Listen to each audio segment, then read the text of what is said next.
there, I am divorce coach Tara Eisenhard, and I'm joined today by Frank Wood. He is a psychologist and founder of Thriving with Stress. Thank you so much for joining me today, Frank.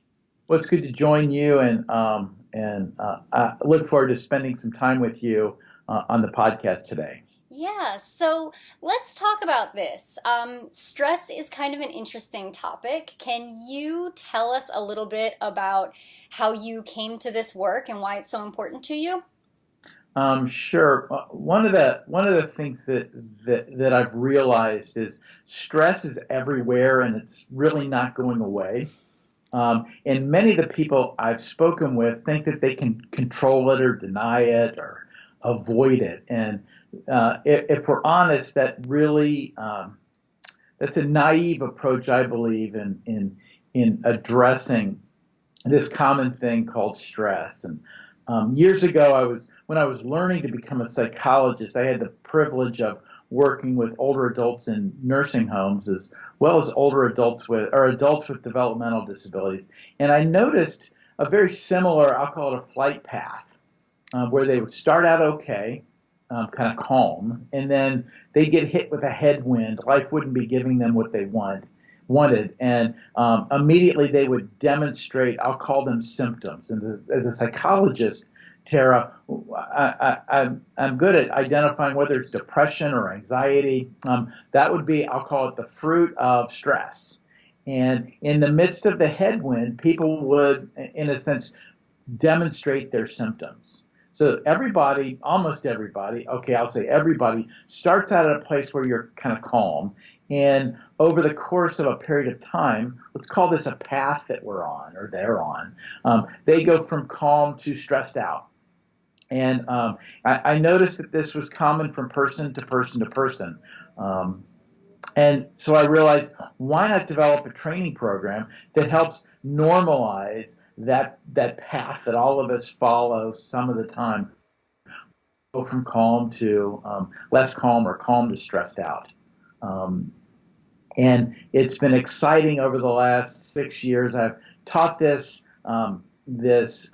coaching model or this technique to about 2,500 individuals with relatively good results, helping them thrive in the midst of pressure or demand, stressful stuff. Very interesting. So, when we talk about divorce, stress is kind of part of that process. There's really no way to escape it. Do you see any unique kind of stresses that come with divorce as opposed to hitting an everyday headwind? Um, Clearly, there are some scientists who developed a survey of life stresses, Tara, and that the most stressful life experience is the death of a spouse. Number two on the list is divorce. Now, all of us, almost every person who gets married doesn't get married thinking, in 3 years or 5 years or 10 years, this marriage is going to collapse. Most of us get married with this expectation that life is going to go well for us or for them. You typically don't marry somebody you argue with.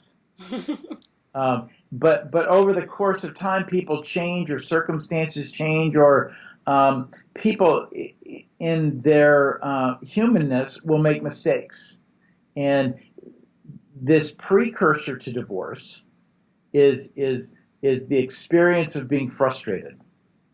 The divorce, ending a relationship, is the end of this journey that started out as a wonderful union and ends up as kind of this breaking of this wonderful union. In a sense, in a marriage, it's out okay. And like with this training I've developed on stress, at the end of it, you end up with symptoms. You're arguing, you're fighting, you're bitter, you separate. And then when they're kids, typically both parents feel some manner of regret. I wish I hadn't. I feel bad for my kids having brought to this experience. To me, one of the sad things is how alone most people are as they go through that. Most spouses husbands and wives who divorce rarely talk to their ex about what the experience is like for them. And oftentimes you're not really talking to family or friends. And so you go through this experience of loss without having an outlet to share that experience with. This is the wonderful thing I think about divorce coaches who are helping people, in a sense, normalize that process of loss. And I'm grateful to people like you who are active in doing that. Well, what's interesting, Tara, is I just realized that, or I just learned that Ronald Reagan, former president and governor, when he was governor of California, introduced no-fault divorce in Oh, California. And this was, not too many years ago, where before that you had to allege that you were abused or beaten or that there was a problem, and so you couldn't separate. And so Reagan in the no-fault divorce made divorce easier. However, the breaking of a marriage is the breaking down of any relationship. I think creates scar tissue and regrets, and that to me is a I'll call it a playground where stress can show itself up, whether it's in parents talking to their kids or employees going to work and being slightly or significantly distracted from work, just trying to fit in the finances of two households, or the splitting of property. And all of those things can be very taxing to individuals who are living through a divorce. absolutely. And you touched on the fact that this divorce touches on so much more than just the immediate family. This has an effect on people's work lives, for instance, when they're going to work, or maybe they can't go to work because they're dealing with issues from the divorce, the emotional Mhm. fallout of the divorce. Children going to school. When children are going through this process, do you see that they have unique needs related to the kind of stress that they're experiencing as opposed to their parents? I'm glad you asked that question. I was working with a recent client, and it was a mom and her 15-year-old son. And so I said to the son in front of the mother, "So tell me how your mom's doing." And the son had created, I'm going to call this a personal narrative, a story. And he said to me, he looked at me and he says, "I think mom's doing much better now because she kicked my older brother out. She got a degree, has a better paying job, and she goes to this church, but I think that it's a placebo." Now, what was interesting is the mother really had a hard time accepting this story from her son, because her story is much more complicated or much more complex than his rendition of, "I no longer get to live with my other brother in this house," Hmm. which was his story, not her story. And as I was working with another client who I was showing a college student who had divorced parents, and she was reflecting to me that was recalling family conflicts when her larger extended family was together, and she said, "Dr. Wood, what I've noticed is when there was family conflict, my cousins would go off with their parents. My grandmother would go off with my grandfather, but I was left to deal with that by myself."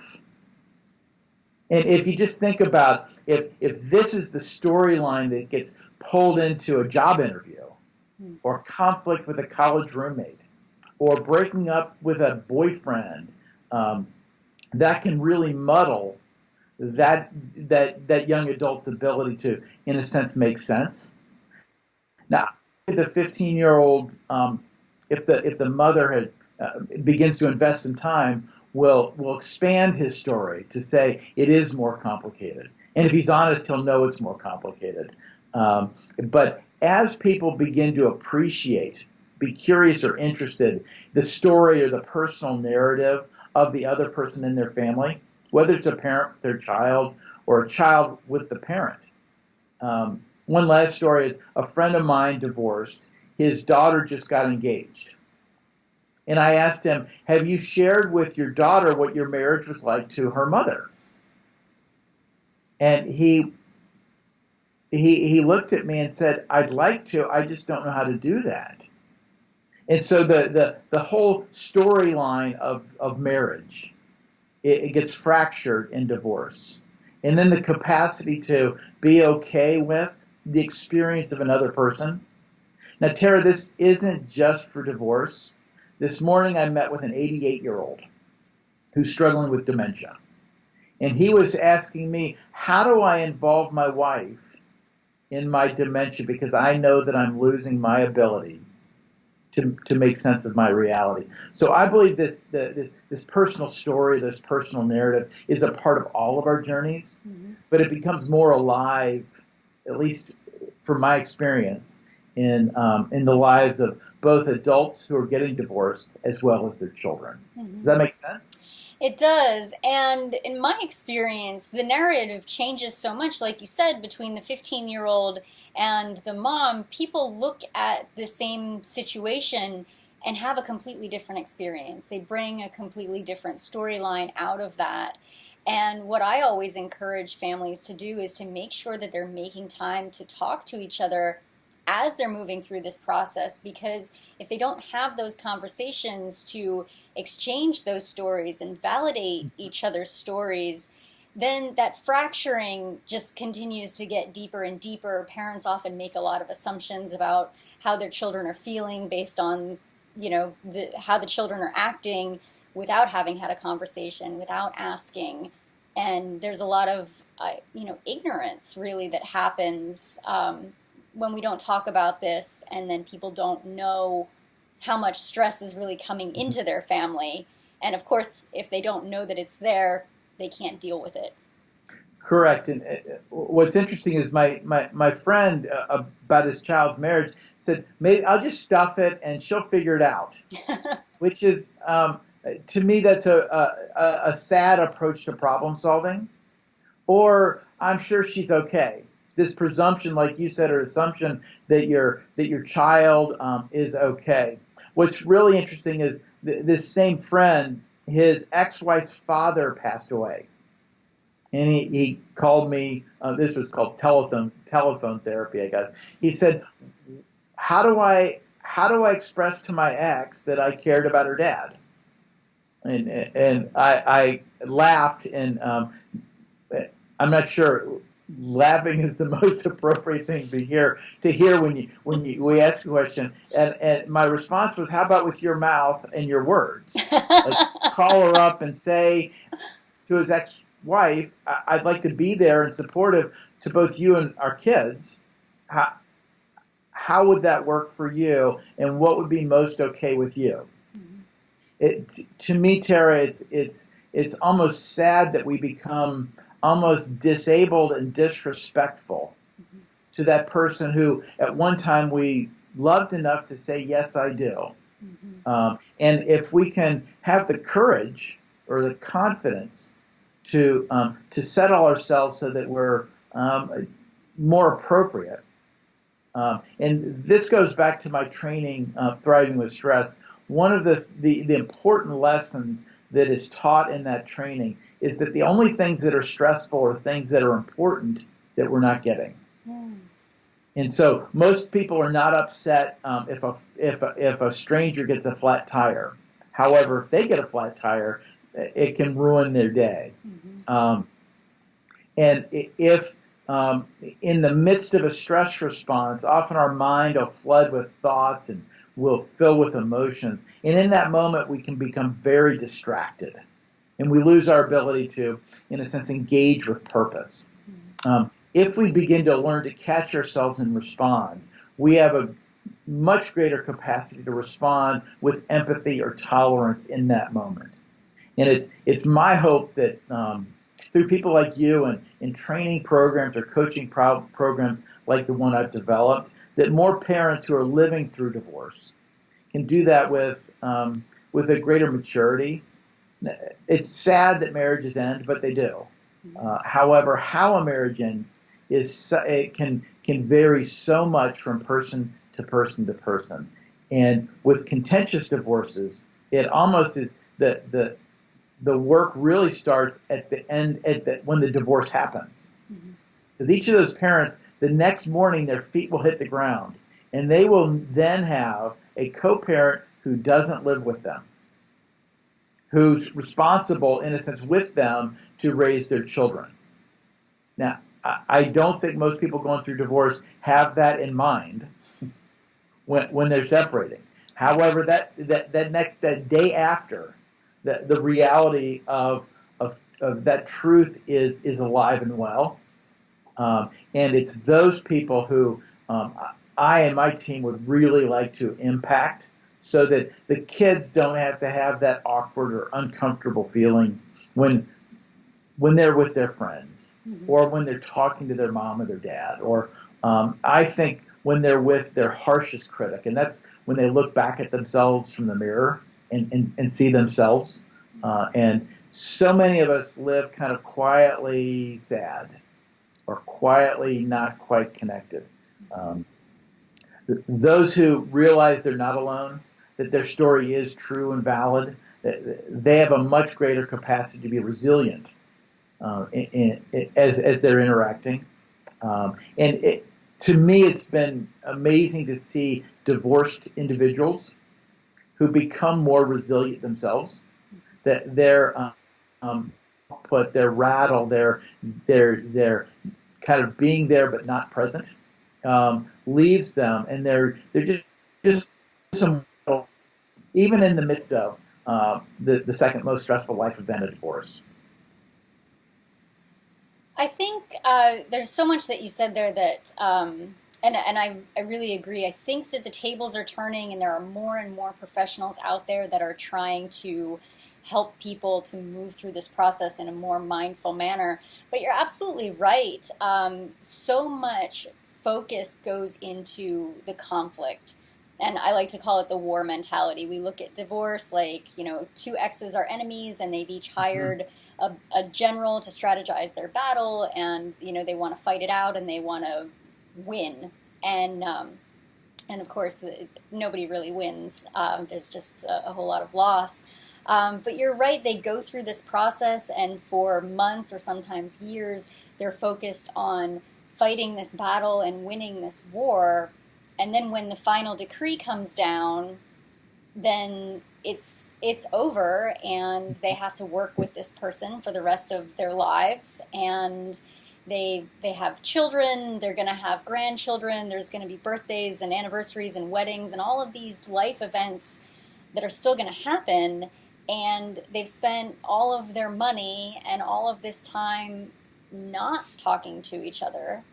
So what do they do then at that point? And a lot of times it just kind of gets worse, and people they separate more, and their children suffer throughout the rest of their lives as they're getting married and having children. And mom and dad can't both be at my wedding, and where am I going to seat people, and who can come to the christening, and all of these things that where you think about, well, the divorce is over, it happened 30 years ago, but life continues to happen, and life continues to be affected by that divorce, and that stressful situation continues to go on.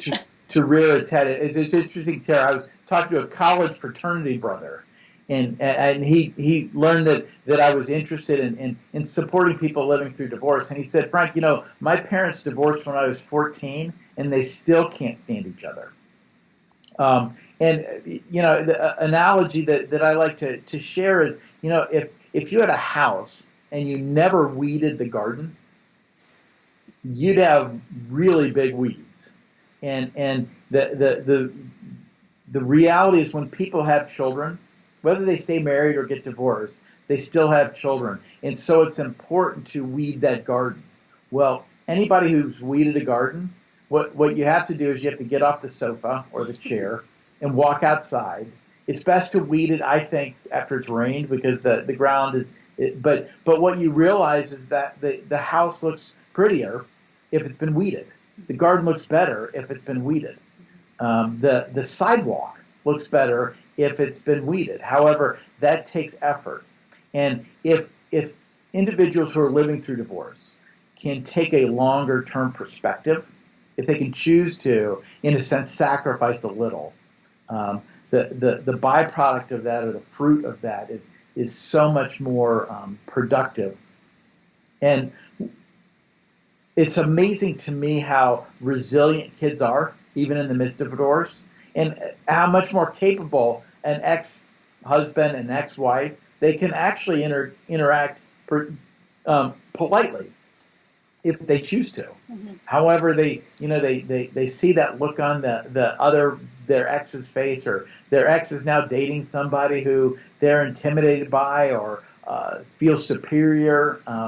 It's interesting. A friend of mine is gotten sole custody of his 3 teenage daughters, and his ex-wife has a serious mental illness, and she's now living in like a river tent camp. And he grieves over his daughter's ability to make sense of where their mother is. He, though, is showing empathy for them and is interested in their story and their experience with their mother. And one of his daughters said to him this a couple weeks ago, "Dad, we're okay. We know Mom struggles. But it's not so much your mom's bad and hurting you and I don't like her." He was just being patient and interested in his daughter's experience with their mother. Mm-hmm. What a gift he's giving these teenage 16, 16, and 18-year-old women, young women, as they're making their way through college, high school, and perhaps into college, rather than saddling them with kind of, we can't talk to dad about mom, or we can't talk to mom about dad, or we can't share our concern or our joy at seeing mom or dad happy in the other person's household. To me, that part of the stress of divorce is unnecessary, and the whole collaborative divorce and mediated divorce are so much more common now than they were even 10 years ago, and which is in a sense moving people to if we're going to end this marriage, let's do that, but we don't have to end the marriage really angry with each other. We can end this marriage amicably so that you can go off and live your lives more productively.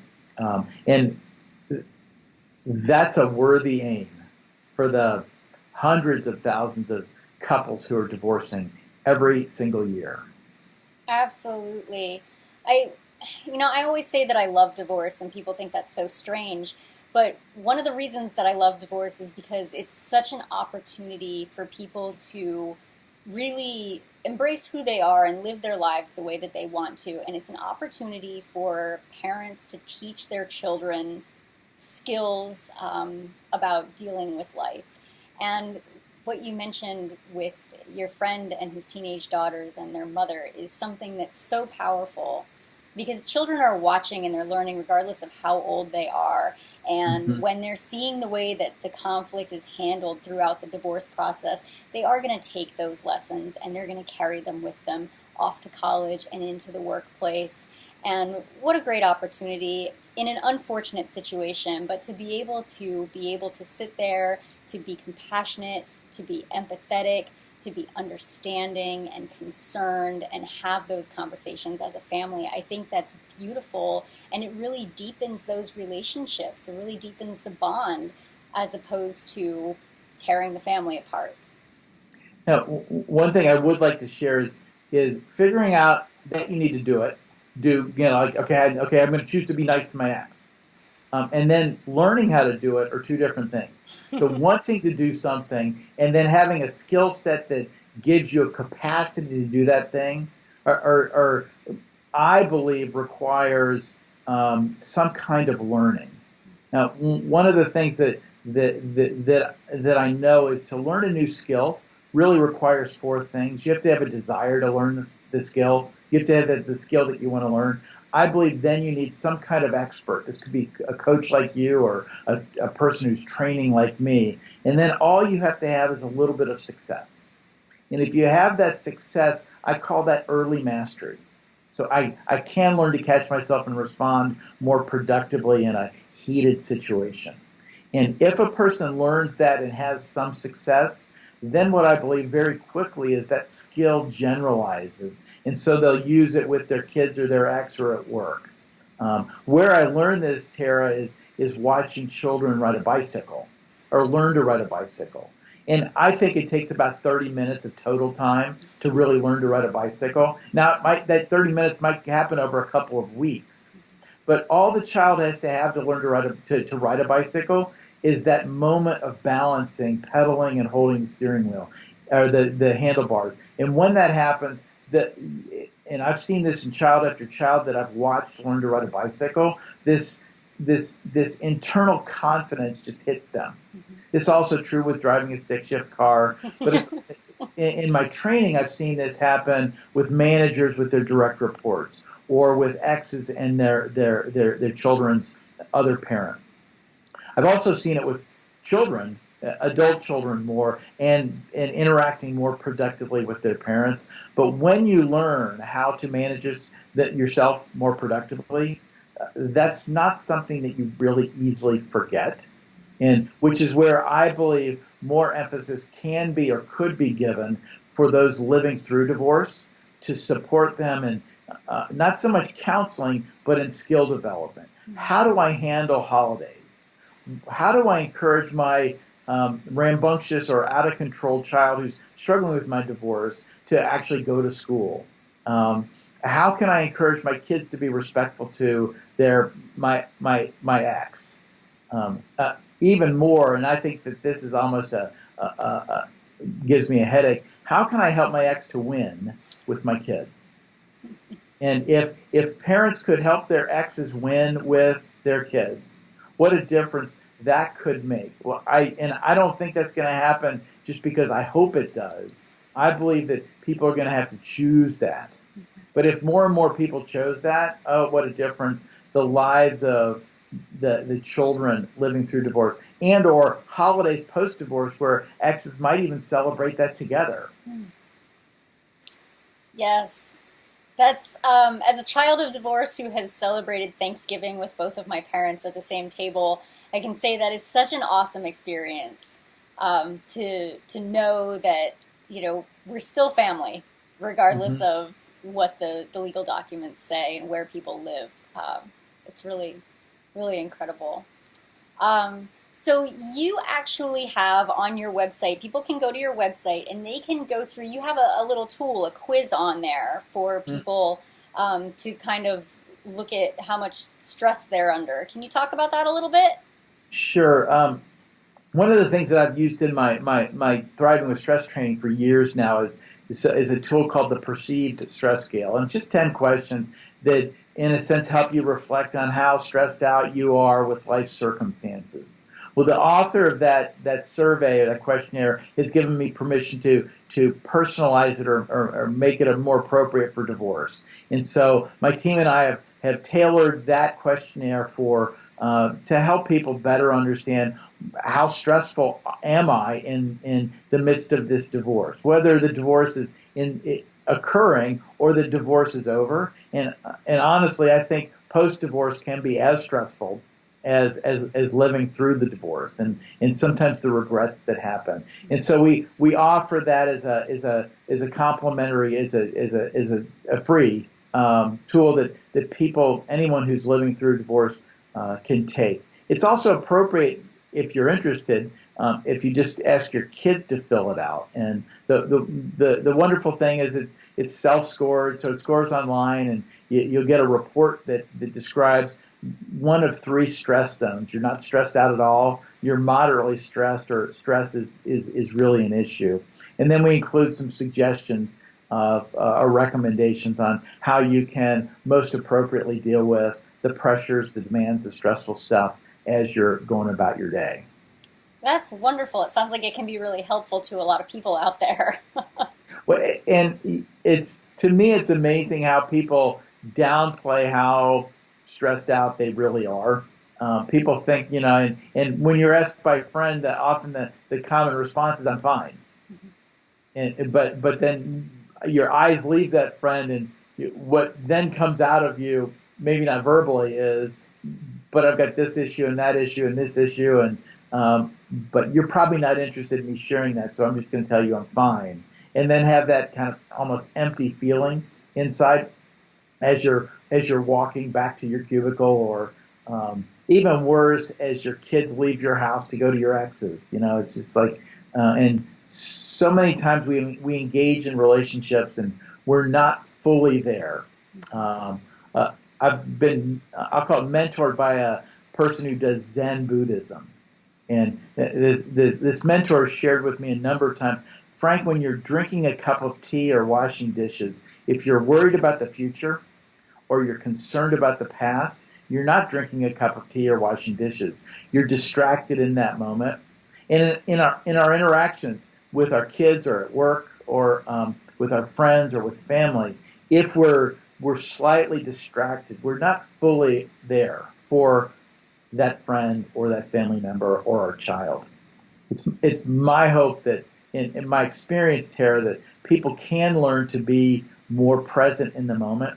That this is the kind of the issue of mindfulness, being more fully aware in the moment, has really gained a foothold. And there's so many more. I was just talking to a court magistrate last week, and who said that he's interested in offering more mindfulness-based training for the children, the young adults who are coming into his court. And he says, Frank, there's not a lot of programming out there for kids.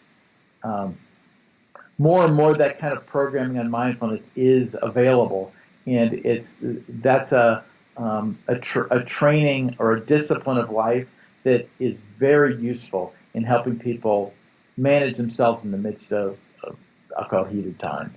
Absolutely. I would love to see more mindfulness training everywhere for everyone. That would be great.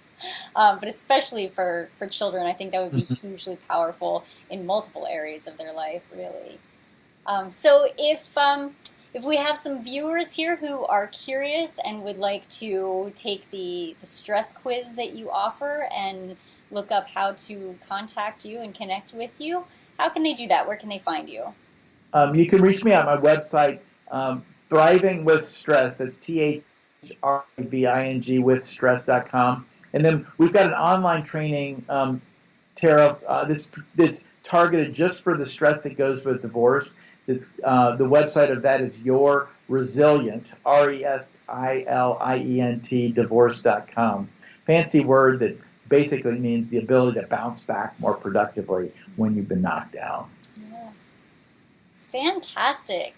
Thank you so much for talking to me today. Is there anything else that you wanted to say? Any last-minute words of wisdom for anyone who might be watching who's feeling pretty stressed out right now in the midst of a divorce? My encouragement to you would be to reach out to a friend, to maybe call a coach like Tara. And if you're interested, you could reach out to a professional, whether a psychologist or a counselor. But don't live through today alone. The Bible talks about don't let the sun go down on your anger. I think that's a metaphor. Don't let a lot of time go down when you're frustrated or bitter or angry. And so my encouragement would be, if you're legitimately frustrated or just frustrated, don't let the sun go down too many more times on your anger. Reach out, share it with somebody. Just doing that is helpful. And what you might find is in sharing it, you'll realize you're not as alone as perhaps you thought you were. I think that's wonderful advice. Thank you so much. And thanks again, Tara. All right.